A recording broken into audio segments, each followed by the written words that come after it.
welcome everybody to the second episode of the Winter Clan podcast, where me, Tommy Vodka, will be your host, exploring the stories, people, and of course, geek news of the winter community and the world at large.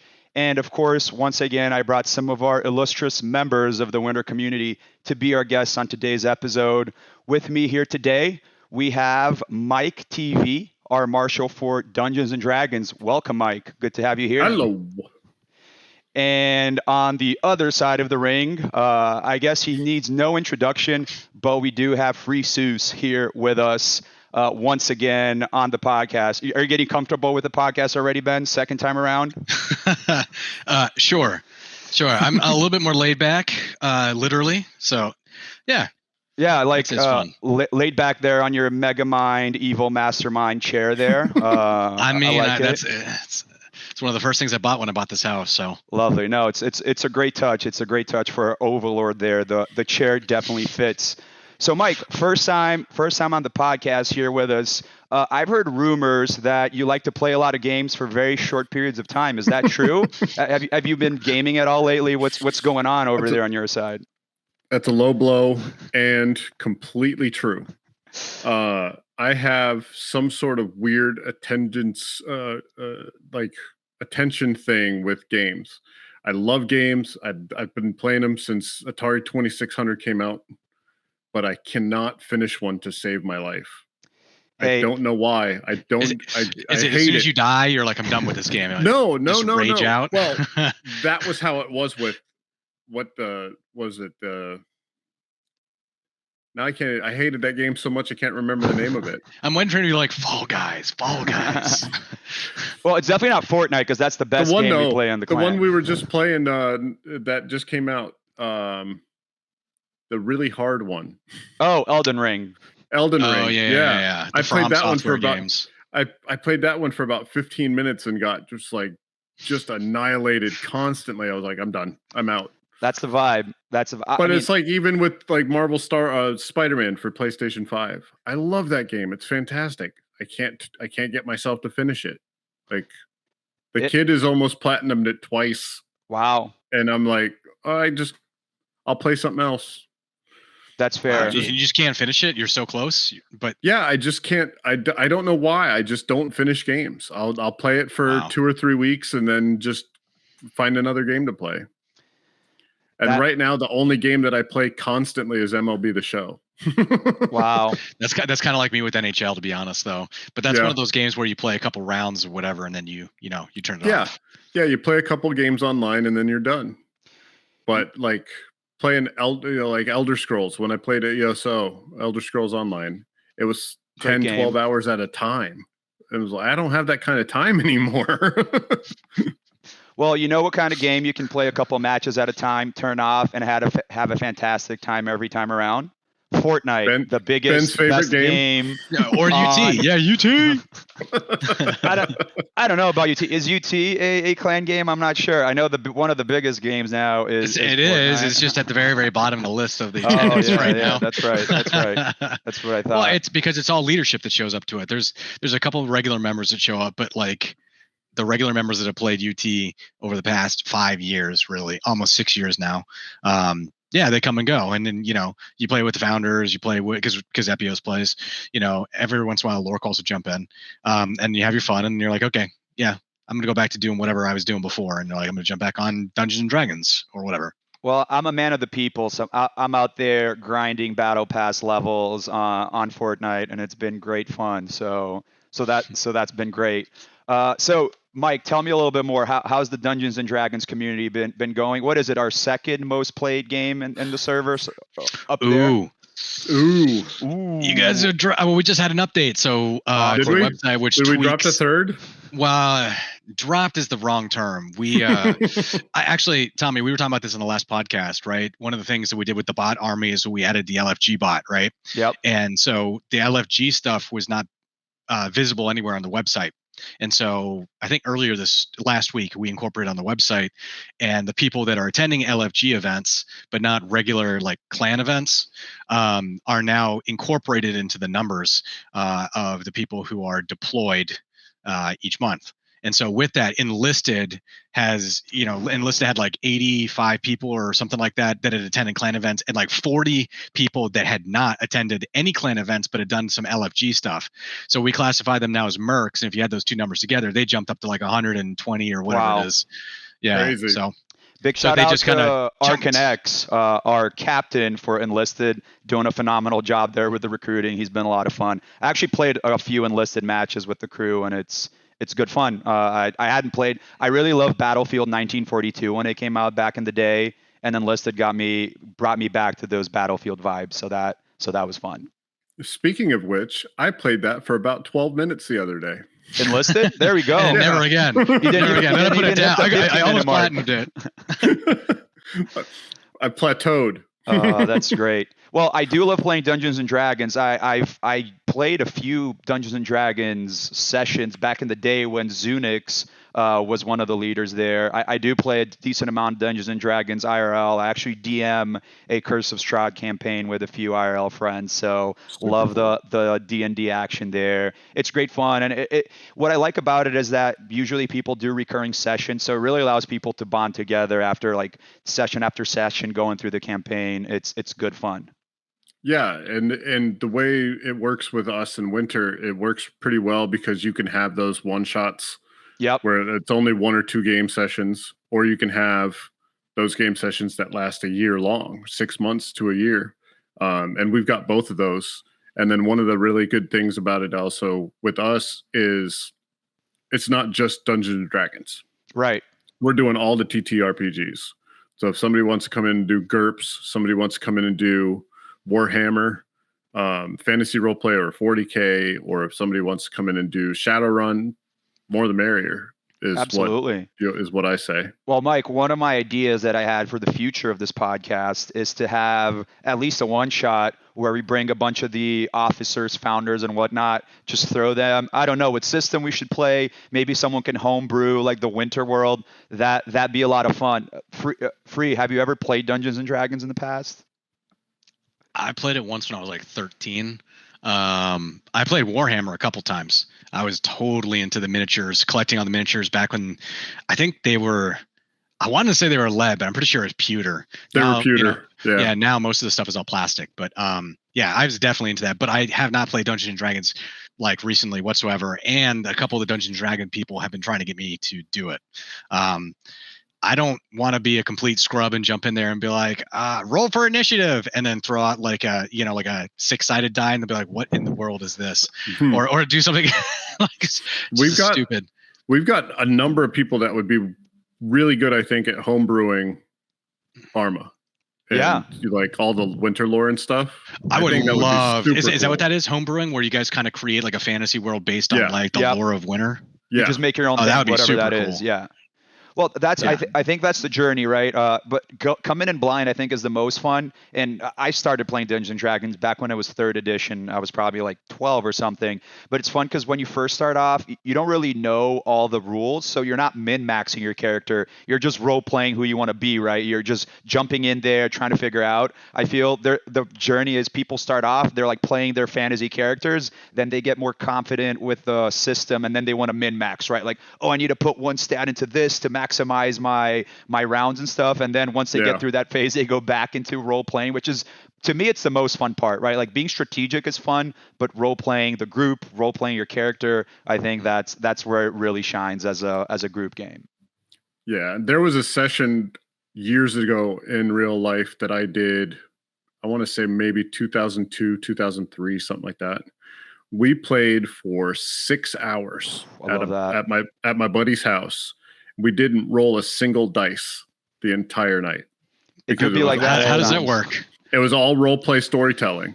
Huh. There was no combat in the whole thing. It was just all exposition, basically. The game master told his story. We acted it out on paper, kind of thing. but there was not a single dice roll that whole 6 hours, and it was probably the most fun game I've ever played in my life. Yeah, and there are sessions where people are there for that kind of stuff. It's not only it can be exposition. Also, sometimes the dungeon master can throw a puzzle or a mystery or a social situation, right? Like, let's say it's a diplomatic, like a kingdom is about to fight another kingdom, and you're part of the diplomats. You could go out there and like beat the shit out of everyone, or maybe you could negotiate, right? And it's just you talking to other NPCs or other players and figuring out. So there's a lot to do there. I love Dungeons and Dragons and other just tabletop RPGs. I think it's great fun. And Mike, I know you've been doing a tremendous job there on that side of things. Is that your longest stint in leadership? Because I know you and me have collaborated in a few games in the past. No, actually, my longest still so far is Warframe. Okay. My first stint as a lieutenant here was Warframe, and that went for almost 9 months, I think. I've only been in D&D leadership since August. So I just shot up the ranks really fast. There you go. Min-maxing. Yeah, I'm min-maxing in my winter. So, Mike, tell us a little bit. How'd you come upon Winter? When did you join? How'd you find out about it? What made you stay? Oh, so my sons and I played a lot of Dauntless, like because of how crossplay it was. We have a Switch, we have a PC, we have a PlayStation 4. Love so all three games. of us would just jump in there and play, and we were playing every night for 2-3 hours a night. Totally not my style. And we were playing so much, and I was finally just, we should look for a guild. And I went to LFC, and there was Winter. We played Dauntless. So I joined, and what year was that? What you're gonna say? 2019, 1999. It was 2019. 20 years before the game was released. I'll be a legend in January. So okay. It's almost 3 years. Yeah. About 2 or 3 days after we joined Winter, after I joined Winter, because the kids weren't old enough yet, we all burnt out on Dauntless. Like, we were playing it so much we couldn't play it anymore. And then I started playing Warframe with a couple of the people in Winter, and then just went from there. Became an LT, and then so you're one of our stereotypical hoppers. You're like the ideal Winter person that comes in for a specific game, and then they stay because they decide to jump to a different game, then another game, then they found a group of people here, and they just stay. And there's always something to be playing, but you're not here for a specific game permanently. Not at all. And I mean, all of last year, I wasn't doing anything that had there was no Winter Clan supported game that I was playing at all for the whole year. I just stuck around because I stuck around. He couldn't be bothered to leave the Discord. The button's so far away. Well, who's going to make the Masoud no gifts if I leave? That's true. Man. That's the next topic I want to talk about, Mike. You're one of the most tenured meme makers we have here at the clan. That's a really important role. We should probably just roll that into part of your leadership role. Just official meme maker of the clan. Someone's got to do it. I think he and Dave can battle for that position, right? That's true. Dave do a lot of that. That's true. Yeah. I've literally had once a DM conversation with Dave, just going through his portfolio of memes, and that's a massive portfolio of memes spanning multiple years. We could have a full episode on that sometime. We definitely got to get Rennie here at some point. But awesome, Mike. It's awesome to have you. Welcome to the podcast. I hope to have you as a recurring guest here. So once you join it's like Hotel California. You can join anytime you like, but you can never leave. So welcome to the podcast family, because we'll keep bringing you guys back for more. I did bring a few news. It's been, we're getting to the end of the year. This year, we actually talked about this, Ben, on our first episode. It's been kind of a slow year in terms of releases, but things are starting to heat up in a variety of ways about games that are coming out in 2023, about gaming giants duking it out together. So actually, the first thing I wanted to talk about, because it's actually been kind of relevant to me, and we talked about this internally before, and we didn't even know that the DLC was announced. But Cyberpunk just announced its first and only DLC. It's going to come out, they said, sometime next year. And they also said that that is the only piece of DLC they will launch for Cyberpunk, although they are, direct quote, committed to the game beyond for many years. So most likely that means that they're going to work on a franchise. Ben, I believe you did play Cyberpunk, right? Yeah, I played Cyberpunk right until my PlayStation said you're too hot. Oh, and speaking of which, my PlayStation 5 arrived yesterday. Woo! So there we go. Right. Yeah, welcome to the club. I know. It's only I've been trying to get one. The one of the founders in the clan doesn't have a PlayStation 5. No, now I'm kind of completed the trifecta, except that I don't have the Steam Deck yet. And Lorquas talked to me 2 days ago about that. Yeah, nice. There I go. put it here to flex because it just arrived and it's been my baby here. He classified it defined it as a high quality Switch device for adults. Yeah, that's what he said. That's spot on. I've been loving it. Yeah. But it's really funny about Cyberpunk with the new content. I actually have a theory as to why that is, probably, even though one of my buddies, actually one of the guys who taught me some development stuff, as many people probably know, I do a lot of development in the clan. And yeah, I heard the Winter Clan website is pretty all right. Yeah, I don't know who made that guy. It doesn't look like it took a lot of work, so I don't know. Such a hack. Yeah, right. Just really thrown together. The guy who taught me HTML when I was like 14 or something is now on the board of directors for CD Projekt Red. Wow. And shout out to Jer. I don't know if he'll ever see this, but shout out to him. He helped me out way back when. Bring him as a guest sometime. That'd be fun. Right. Well, he announced, I saw it on LinkedIn the other day. He announced that they're going to be using the Unreal Engine moving forward. And so I don't think, actually, I'm almost positive that Cyberpunk didn't use the Unreal Engine. If they're planning on using that for future games, and they're saying that this is going to be the only expansion, my guess is that they've already spent a considerable amount of resources and effort towards whatever this new IP or whatever else they're doing. And it doesn't make sense for them to be, or it might not make sense for them to be trying to develop on their old, their old environment, whatever the engine looks like, whatever all that content is, versus like the new Unreal that they're using and however that's set up. Because I bet you those are very, very different.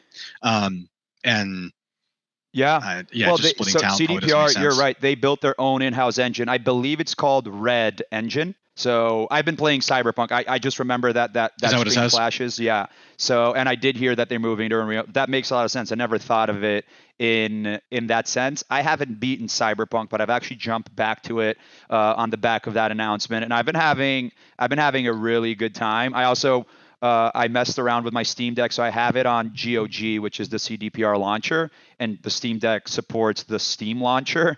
But it's pretty open source in that way that I was actually able to load up not only the GOG launcher, but also the Epic launcher into the Steam Deck and play it straight from there. Lorquas says that you can also, JC says that you can also put Discord on it too, right? Ooh, I haven't tried. I got to try that. He said he got Discord working on it. I've done a bunch of stuff with it. It's been a ton of fun. Yeah, because I mean, we talked about this before.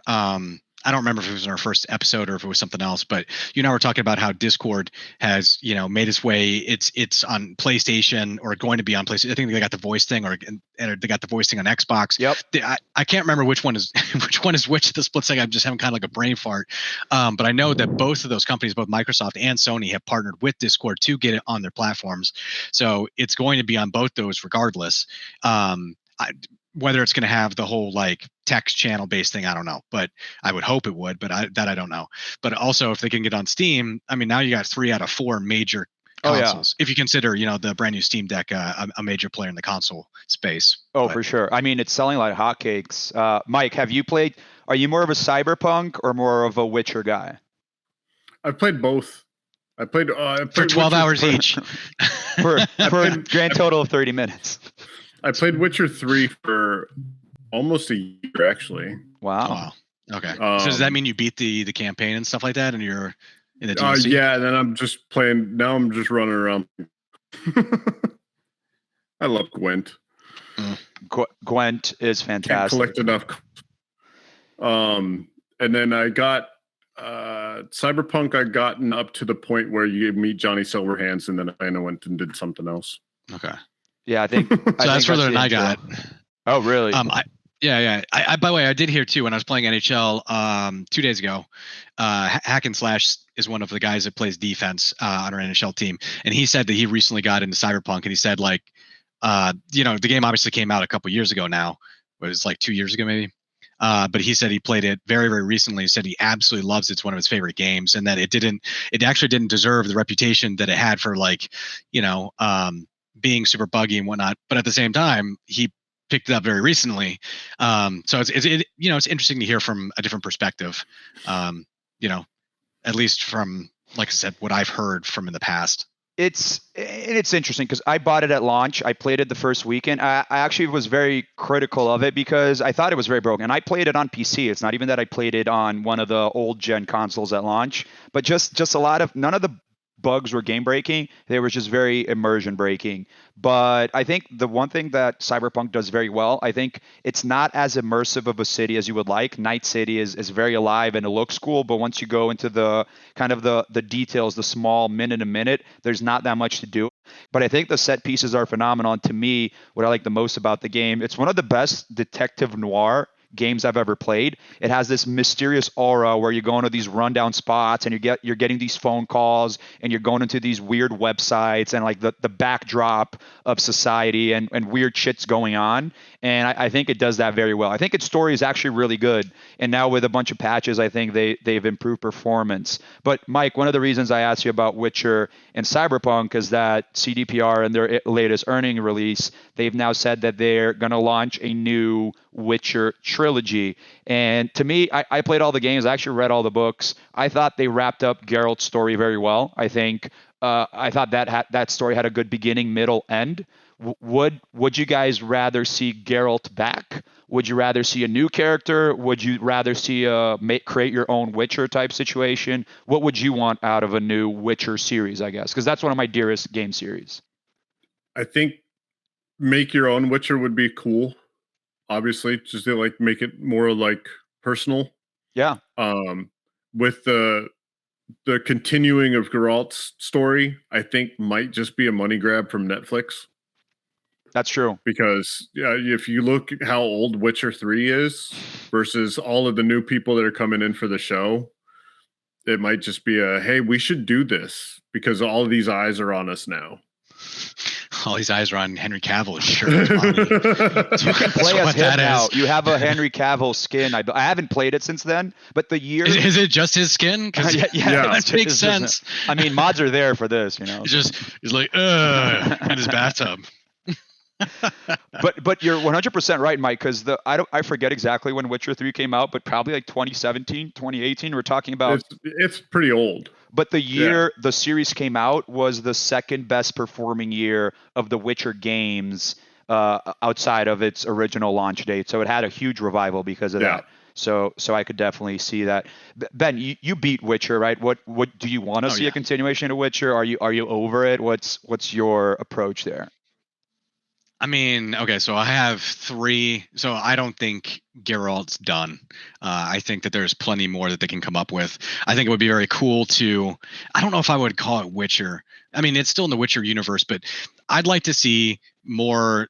First off, I'd like to see more seasons of Netflix with Witcher first, because I think there's a lot more to cover there. I'd like to see a Witcher 4, to be honest, but at the same time, it would be incredible to have kind of Skyrim meets Witcher, where you do get to create your own character, and instead of it being like, like Witcher's got the wolf medallion, right? So he's the wolf one. But when you play Witcher 3, you realize that you can be the wolf, or you could be the bear, or you can be all the different ones, right? The cat.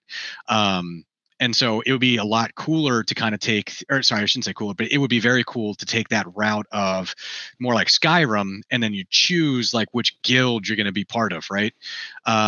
Also, honestly, the easy win, in my opinion, is to just go with Ciri and create a Ciri story in the Witcher thing. She's very popular. Ciri's, she just, you take like a young female or whatever who doesn't have a lot of backstory, but you have set up the entire world around, and you just go wild. I mean, you could just create limitless, chapters, seasons if you're doing TV show, or games if you're talking about games. You can go wild with that. So the only thing we know so far of the next Witcher, they released one teaser. It's a picture of a medallion. I think it's on like fallen on snow, and it looks either like the School of the Cat. People who are very into the lore, they said it could also be the School of the Lynx. So it seems like you're going to be a Witcher. Now, who knows? Maybe the next teaser, it's a medallion, then it's a bear in the woods, right? And then you can be the School of the Bear.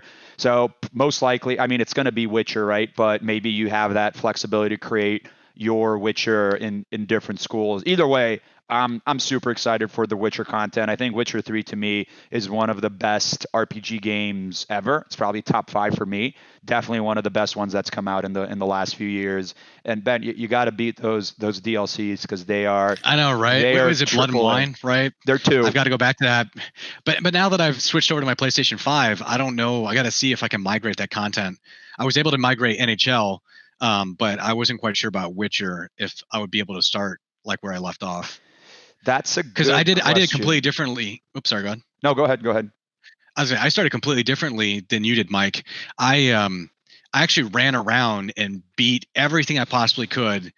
Basically, you know how there's certain places you can't get to unless you beat certain parts of the story, but I did everything before I completed the end of the campaign. Also, even though I did everything, I got to level like 29, and then like there's like this much left, and one of the achievements was getting to level 30, and there was nothing left for me to kill or level up. I was like, this is bullshit. And then I had to do New Game Plus, which didn't actually work because I got that bug. But yeah, I need to go back in there and I need to finish that up. But I want to see if I can migrate that over to my PS5, because right now my PS4 it sits in like a cabinet, doesn't get a lot of like air, and the PS4 Pro, which is the one that I have, is known for sounding like a jet engine. It's also the one when we were talking about Witcher that said like your PS4 is melting, please turn off. It didn't say melting, but it did say your PS4 is overheating, please turn off. And I was watching a cutscene, I'm like, what the fuck?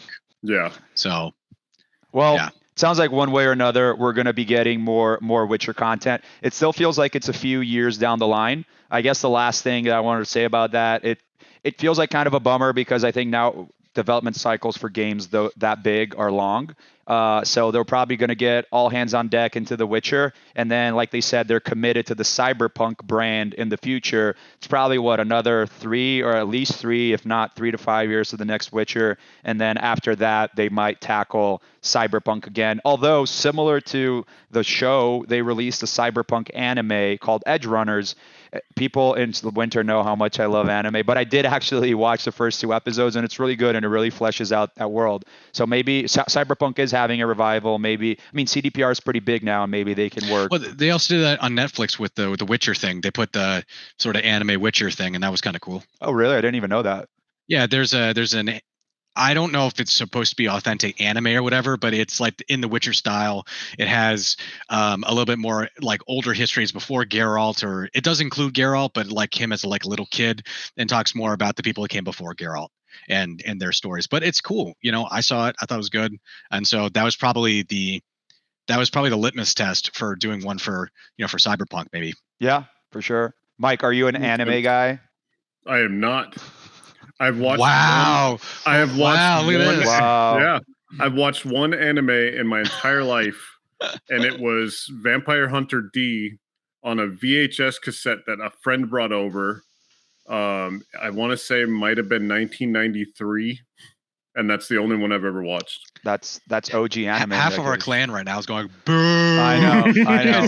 No, not just that, because I don't watch anime either. Not really. Like I saw like Escaflowne when I was in high school or something like that, but like I don't really, not really watch it.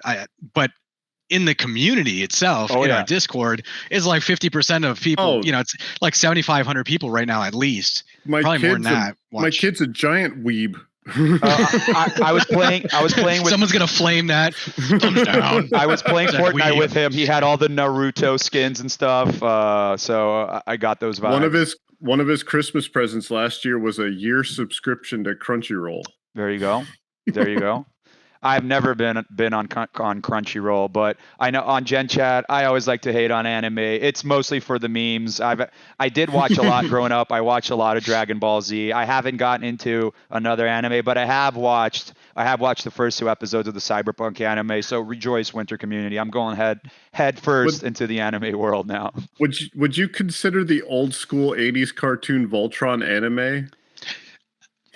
Yeah. I mean, if you're saying that too, that like you could say you could make a stretch and be like, yeah, well, I like Teenage Mutant Ninja Turtles, so that's kind of anime. Because we're now talking about cartoons, and we're saying where do you draw the line between like anime and cartoons? Right? Because I saw Transformers. Because Voltron was Japanese animation. That's true. But you're talking about like Transformers, which is also, I would say, a gray space. Fight me in the comments. Exactly. Yeah, I would call it gray space. We need to bring our anime specialists. We got to get an episode with Hachi Mitsu in here and bring a seminar of all anime experts and get to the bottom of this at some point. Yeah. But Sonic the Hedgehog, definitely anime. No. Speaking of Japanese animation, Sony actually released a few stats, which I thought was really interesting for us to discuss a little bit about that. So this is unique to PlayStation because it was released by Sony, and as a lot of you may know, Sony is headquartered in Japan. It's a Japanese company. So these are stats based out of PlayStation numbers, and it broke down a few statistics on players from different regions. And without going into super detail, it was really interesting to find out. So it showed that the Japanese market is the community that plays the least amount of games a year. The U.S. market is the market where gamers play the most amount of games a year, and then and then the opposite, which is even more relevant for Mike, the American market is the market that gets the least amount of trophies, and the Japanese market is the market that gets the most amount of trophies. So clearly there is a amount of games per trophy article there. Is any of this surprising to you guys?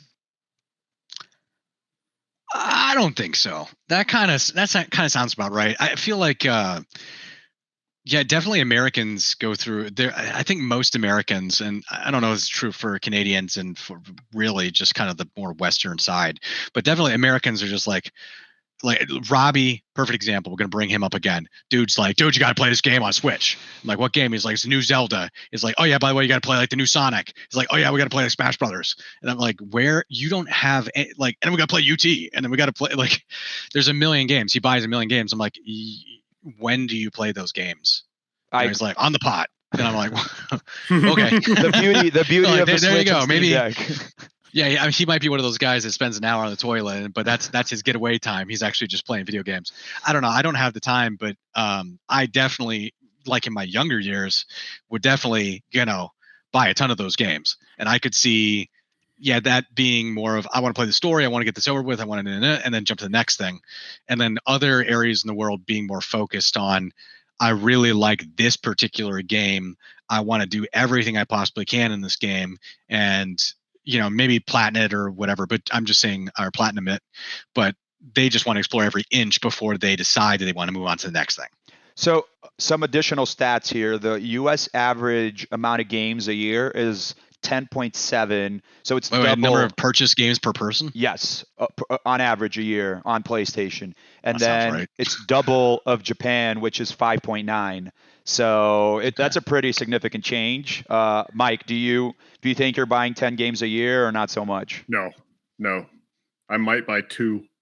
All right, fair. And because I used to buy a lot of games. I was more Robbie than Ben in that capacity, but I would play that game and really enjoy it, pull a mic, play for 30 minutes, and then get really busy with life. So I actually started a thing where every year I look out at the releases that I'm excited for, and I cap myself at 5 games, like 5 top new release purchases I will make a year, just so that I'm like, okay, I bought 12 games and I bought all of them at launch and I love them, but I'm not going to play like 80% of them. Right.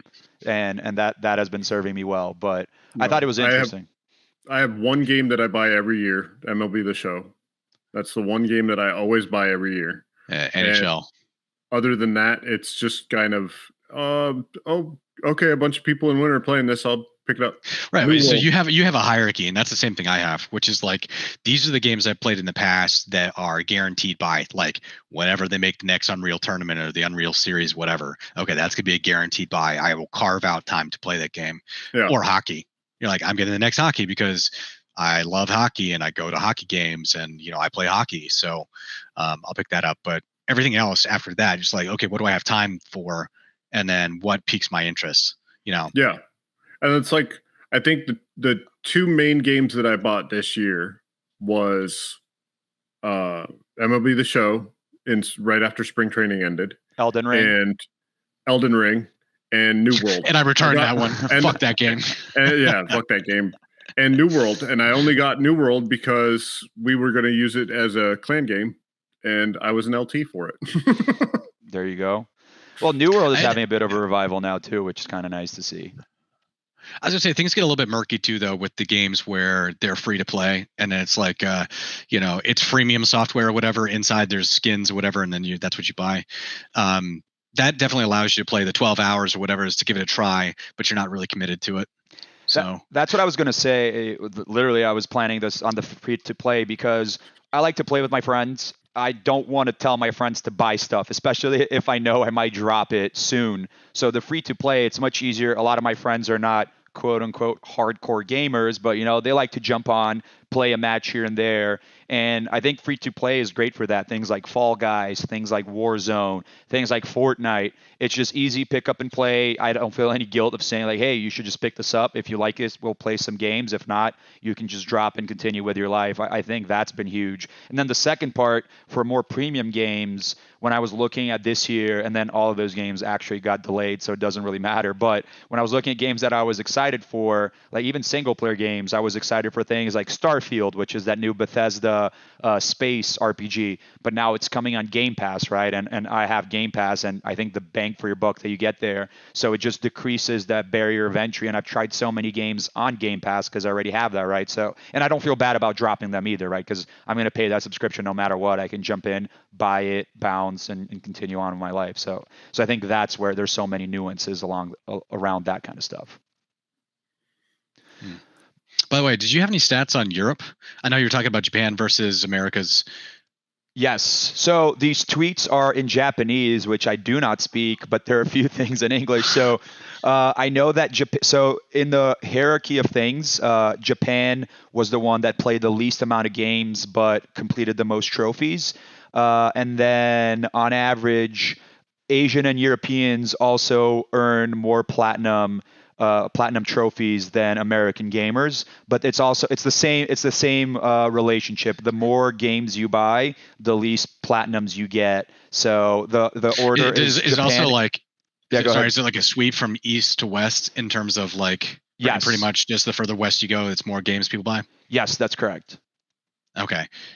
So the order goes Japan, Asia, EU, and US. Those are the regions that they split up. Does it happen to have the number of total trophies? Because platinum's the important thing here, right? So for anybody who doesn't play PlayStation, platinum means that you did everything, right? I don't know if it's actually called platinum on Xbox, I think. No, they don't have trophies. It's just numbers. You get it's achievements and achievements. So yeah, it's basically completing a game, right? You've done everything and you got all the little awards, right? I'm wondering if the total number of awards people have in like the further west you go is higher than the east. Just because you're playing more games, you're getting more trophies or you're getting more achievements, but you're not getting the platinum one or the very top one for completing all the stuff in the game. I'm just curious about that. That's interesting. They don't break it down in that granular detail. It's also interesting because PlayStation, there's an aura around a platinum trophy, right? Even getting a gold trophy, it doesn't matter as much. You need to get the platinum. I did everything. Yeah, you gotta get. It's funny because on Xbox, it's the other way around. Your achievement number is what matters. So it's actually achievement hunters. They get games where they can get a lot of achievements fast because they don't necessarily have to 100% it or whatever. Because there's really you get more points. But if you can just jump on a game and get a bunch of trophies in 30 minutes as opposed to take 20 hours to plat one, you're still getting the same amount of achievement points. Yeah. So and if you spend 20 hours to plat a game, and you did that really fast. Yeah. Well, it depends, right? It's funny because I went down a rabbit hole once around achievements and trophies, and there are games that are notorious for being super easy plats. I think one of the Avatar Last Airbender games, it was a crap game apparently, like really poorly made, but because you could platinum it in like 3 hours, like achievement hunters would just buy it whenever it was on discount and it sold like hotcakes. I have had a PlayStation console ever since the launch of PlayStation 1. I know it's coming. I have 0 platinum trophies. That's so surprising. Yeah. I will say I used to not care about trophies because in my head I was like, oh, I don't want to be married to the idea of doing stuff that I'm not really kind of invested in. But nowadays, platinum just keeps me, even when I feel a little bit burnt out of the game, getting the platinum just gives me that second win where I just need to clean up things. That happened with Elden Ring. I beat it, but then I continued playing for a few more hours just to platinum it. But I do drop games pretty easily if I'm not enjoying them early on and just move on. This is like when somebody reaches like the soldier rank and they're like, I got to get that veteran rank. They're like, yeah, I'm not really playing anything right now, but it's only like 50 days until I get my veteran. I got to stick it out. Just type a lot in Discord. Yep. I go back to games too. I don't just play them and drop them. I'll go back. Like, I haven't beaten all of the, was it Arkham Knight? The third one? Yep, that's Arkham the third Knight? Batman one. I haven't beaten that one yet, but I still, every so often, I'll go back and play it for an hour or so, and then if I play a game, I may as well throw it in the trash. Yeah. Never play it again. When I beat Demon Souls for the 4th time and got that platinum, I'm like, I'm done. I'm out. I was like, good job. Peace. Well, yeah, that's the good thing about the platinum. You essentially did anything that matters and the developers wanted you to see in the game. It's like, unless you really like the gameplay loop. But that's the thing. If you're one of those people that buys a bunch of games or has something else up on deck, it's like done. Next thing in, start over, rinse, repeat. I'm a bit of a mix of you two. I go play a game a lot and then I take a break. Like I did that with Ghost of Tsushima. I beat it.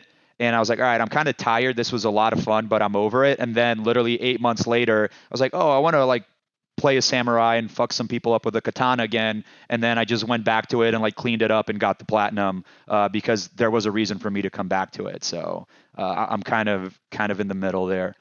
But we're talking about achievements on Xbox. We're talking about trophies on PlayStation. Speaking of Xbox and PlayStation, or Sony in this case, those two companies have been out saber rattling each other in the last couple weeks. For those of you that don't know, Xbox is going through the legal legwork of getting their acquisition of Activision Blizzard finalized. It will most likely be finalized and completed. There's all the legality of antitrust laws and all that stuff. Of course, Sony needs to kind of play the game a little bit, and they've been coming out and saying, oh, Xbox buying Activision is limiting gamers' choices. It's a monopoly, all that kind of stuff. So all week, the CEO of Xbox, Phil Spencer, has been putting out PR press releases, and the CEO of Sony, Jim Ryan, if I recall correctly, has been saying no, they're becoming a monopoly. So it's just interesting to me. I'm actually pretty positive on the acquisition. I think it's exciting. What do you guys think of Xbox acquiring Activision Blizzard, right? It's bringing names such as World of Warcraft, bringing things like Overwatch, Diablo, all under the Xbox umbrella. And then, of course, Candy Crush Saga also going under the Xbox umbrella. Are you guys positive? Are you guys in favor, against? Don't really care? Man, Candy Crush! Well, the Candy Crush haters are like, boo. I guess we'll see how it shakes out. I don't really have a strong opinion on it one way or the other.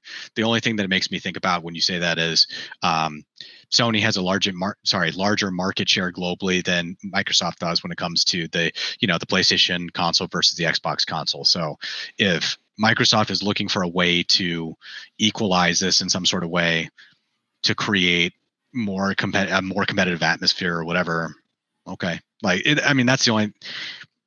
I don't really care one way or the other right now. We'll see how it shakes out. How about you, Mike? Yeah, I'm pretty indifferent on it. Nothing that I do is going to be impacted from them owning Blizzard. So yeah, I was gonna say, if you said that like Blizzard separated from Activision, became its own like private studio or something, that would actually excite me more. That would be bigger news for me, because I would wonder about the quality of game changing, not like who is the parent company that owns the IP for whatever. That I don't really care too much about that. Well, the reason I like it's because it's opening, and they already confirmed games like Call of Duty, Overwatch, Diablo are going to come to Game Pass. And now we're talking about decreasing that barrier to entry even more. I'm a fan of those franchises. And of course, Microsoft has more money than God, which I think could give Blizzard the opportunity to retry some of their IPs that have been left through the wayside, right? Because they had to perform right for Activision, so it was a lot of World of Warcraft, it was a lot of Overwatch, gambling, loot boxes or whatever. Maybe now they don't have to worry too much about that. Maybe now they can take and Xbox needs those IPs. Maybe they can bring in Lost Vikings back. I don't know if you guys ever played Lost Vikings, one of my favorite games on Super Nintendo. It was made by the equivalent of Interway and Blizzard back in the day. So maybe we can see more of that. I think that's what's exciting to me. I mean, yeah, that would be kind of interesting to see. You touched on an important point, I think, which is when you're talking about Game Passes. I feel like that's an entirely separate conversation because when you're talking about a Netflix-based model, so to speak, for games and bringing back old content, that conversation belongs in like a completely different space. I would love to have a conversation around that. Because I feel like the older gamers, maybe I'm wrong in this, but I feel like the older gamers are still more in the mindset of like, I want to buy a specific game and it's going to be a new game and it's going to be this, I'm going to buy it there.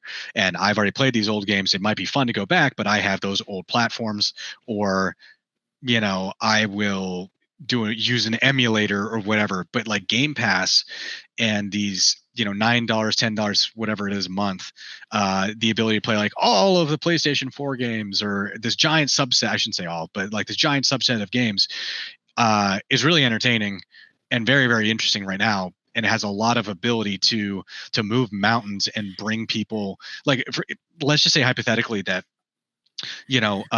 Steam, and on the Steam Deck says you can play 50 bajillion games. Unreal right? Tournament 1999. Right, you can play all of this stuff and it all works. And then you're like, for $9.99 or something a month, would you now have like a running list or a running tally of fresh games to you, even if they're older, for like the rest of your life? Yeah. For $9.99 a month, right? And so that might be highly entertaining. But I imagine that the people that are really into that, it might be a different market than the people who are just like, I'm looking for new releases and I only care about new releases. Agreed. But I think it's a gold rush now where companies need to do all of that, because Nintendo, not so much. They are doing their old games with Nintendo Switch Online. They just released Sega Genesis. Imagine Nintendo releasing Sega games. You never think about that back in the day. Nintendo 64, and they're thinking that the rumors are that they'll release Game Boy Advance games in the PlayStation Plus or whatever. In one of their tiers, they're bringing in PlayStation 3 and PlayStation 4 games. Xbox, the companies that they acquire, they're releasing like old school Elder Scrolls Daggerfall, Elder Scrolls Spire, and whatever. All those are coming in. So they're doing all of that, which to me, it's kind of everyone now needs to do a little bit of everything. I think gamers are eating pretty good in that capacity, at least. There's obviously a lot of things we can complain about, but I think these companies competing in that space has allowed gamers to have the most amount of games at their disposal more than ever. I think you and I actually talked about this. This is a really interesting perspective. I guess it's kind of similar to movies in a way, but in this kind of, we've talked about this several times now. 2022 not being a particularly great year for like new games in terms of like major releases and stuff.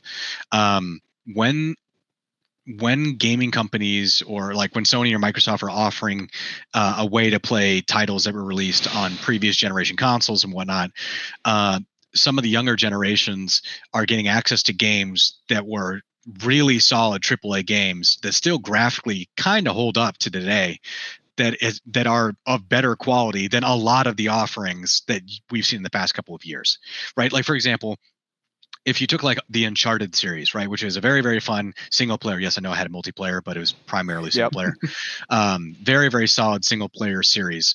And then you gave it to somebody who, when Uncharted 1 released, they were 2 years old, right? They may not have played those games, but going through that story, the graphics are great, the fun, it has really good gameplay, everything about that top notch AAA, and that's also a good way to I guess hold people over until the next big AAA, gets released now.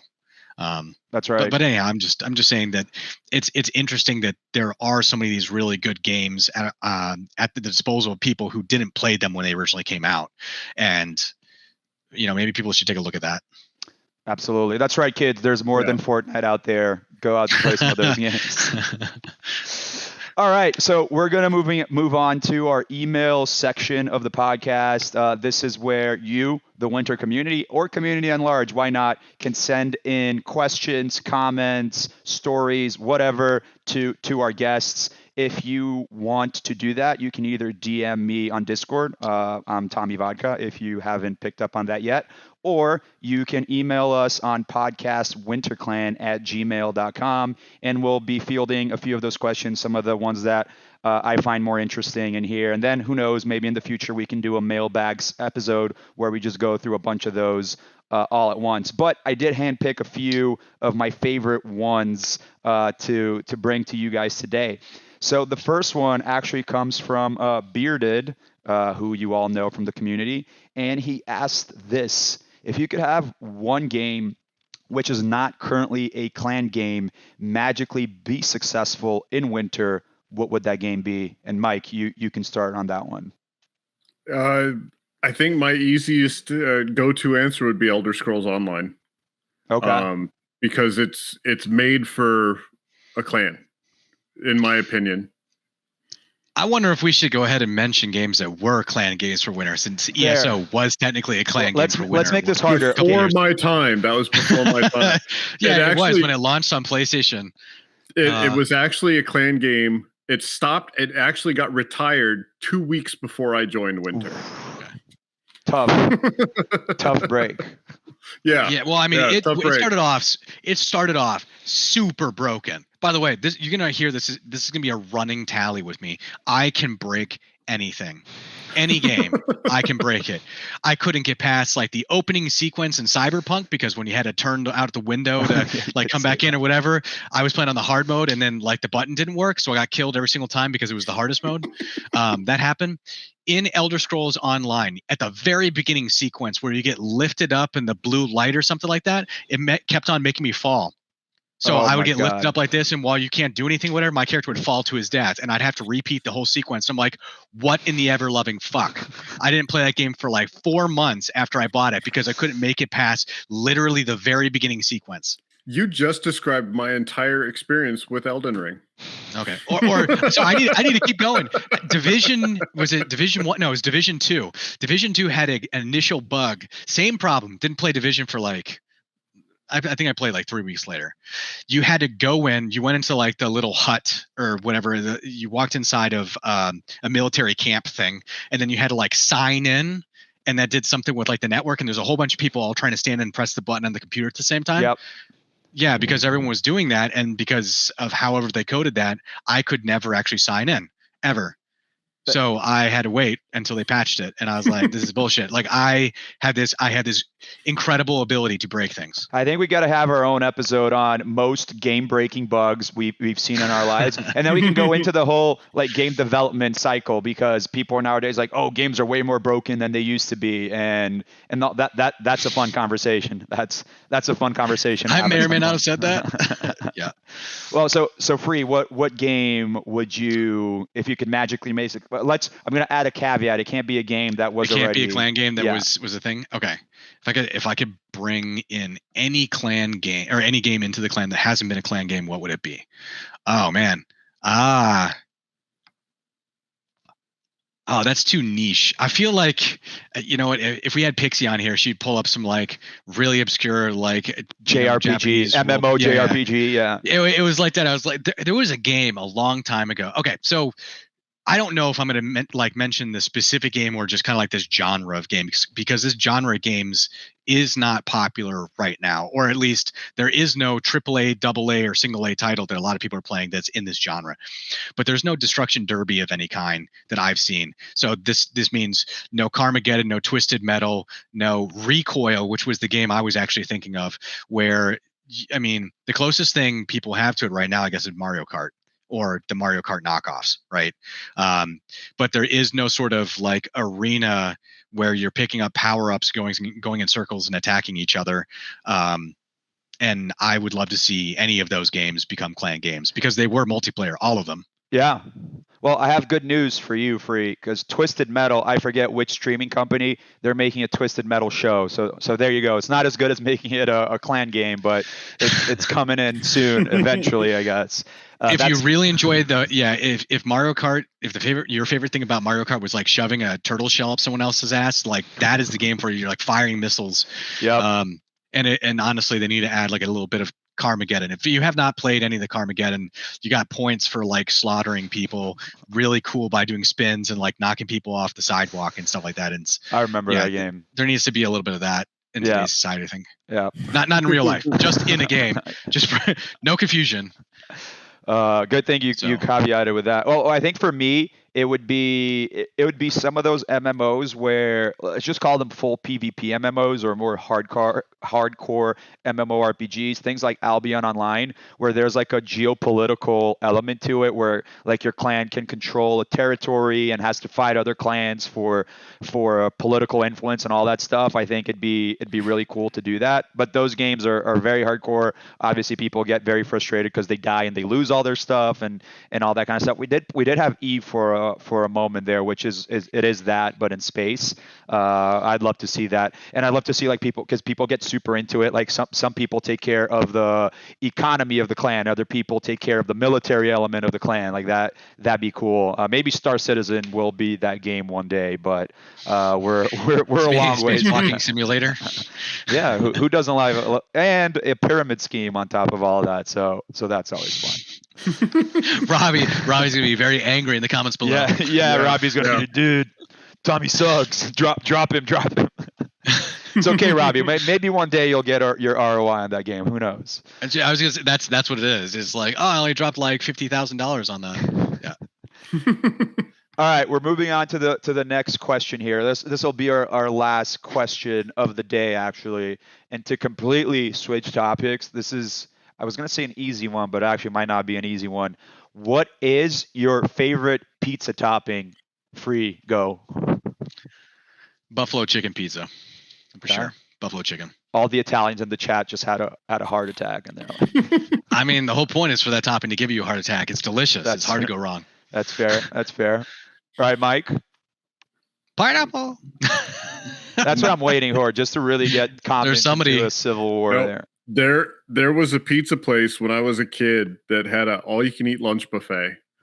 It was really thin, like cracker crust pizza. It was so good. And you could go in there for 3 hours and just eat. The best pizza that they ever made was a spaghetti pizza. It was pizza sauce, cheese, spaghetti noodles, spaghetti sauce. It was almost like garlic bread, but you know what I'm saying? And then they also made one that had Italian sausage and sauerkraut.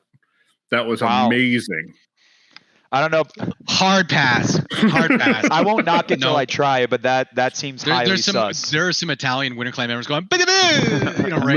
Gabagool this fellow. Sauerkraut on a pizza? Are you sauerkraut serious? Sauerkraut and Italian sausage. It was bad. Italian sausage is fine. The sauerkraut parts. No. Yeah, it was super good. And now like the fish company, sauce on a pizza. Yeah, the company that I currently work for is the first place I've ever seen use linguiça as a pizza topping. Oh, so that's perfect. I never thought you'd give me that segue, but I'm just gonna take it. Tommy's celebrating like yes. Oh yeah. I'm originally platinum that. Yeah, you slam dunk that one. I don't know if I even mentioned this on episode 1. I might have. I'm originally from Brazil, and I tell people that pizza it's actually not all of Brazil. It's just my home city of São Paulo is some of the best in the world. And they do a bunch of linguiça toppings, because linguiça is like Brazilian Portuguese type sausage. And it is so good. They add a ton of like different meats. And in Brazil, there's also this type of cheese called catupiry. It's really, really good. So in general, just Brazilian pizza, if you ever find yourself in São Paulo, go get that. Other than that, my favorite pizza topping here is Hawaiian pizza. So just to wrap up with that, I just want to keep it nice. Just to do it, yeah. What did you call that cheese again? It was a gato pipi? Yeah, it's gato pipi. No, it's called. I'll do it with a more of an American accent. It's catupiry. Okay. You spell it. I'm gonna remember that as Gato PP. Yeah, exactly. Just go in Brazil and say Gato PP. They got you, dude. They got you. They're like, get out. Well, those are our questions for today. Again, if you have any questions that you want our guests to answer, send them over to me or to podcastwinterclan@gmail.com. Guys, this is the end of our episode. Thanks so much for coming. Anything you guys want to wrap up with? And any cool events you guys got going on D&D? Anything you want to promote from Winter, Ben? Anything that comes to mind? If not, I got called out first. I'm like, go Mike, Mike. I'll go. I know right now with school starting again, summer kind of winding down, people might be looking to get more gaming in. We're always looking for people to run games on the D&D side. And I know Liliana is actually streaming her game on the Winter Clan Twitch page. Sweet. So check that out. That's awesome. Ben, you got to top that. Yeah, I was gonna say, all I can say is we got a host of new games right now that are fresh out of the oven, so to speak. And so if people have been saying Rumbleverse is super fun, it's like a battle royale type game, but it's like Melee.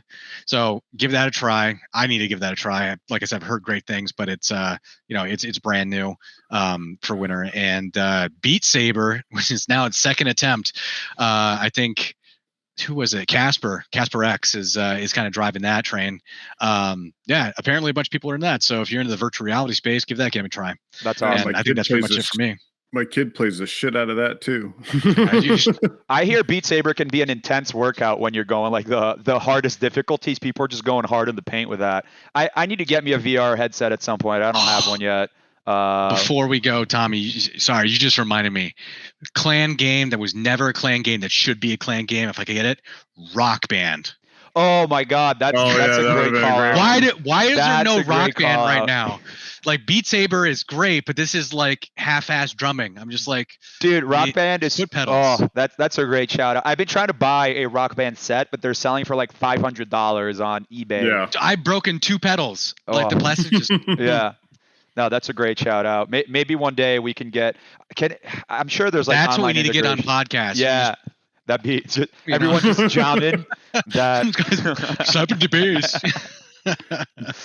Well, on that note, we will wrap up. Thanks a lot, all my party people. Make sure to hit like, drop your comments in the comments section. We love your feedback. Mike, Ben, thanks for coming around, and I'll see you all in our next ep. Peace out. All right. Thanks, Tommy.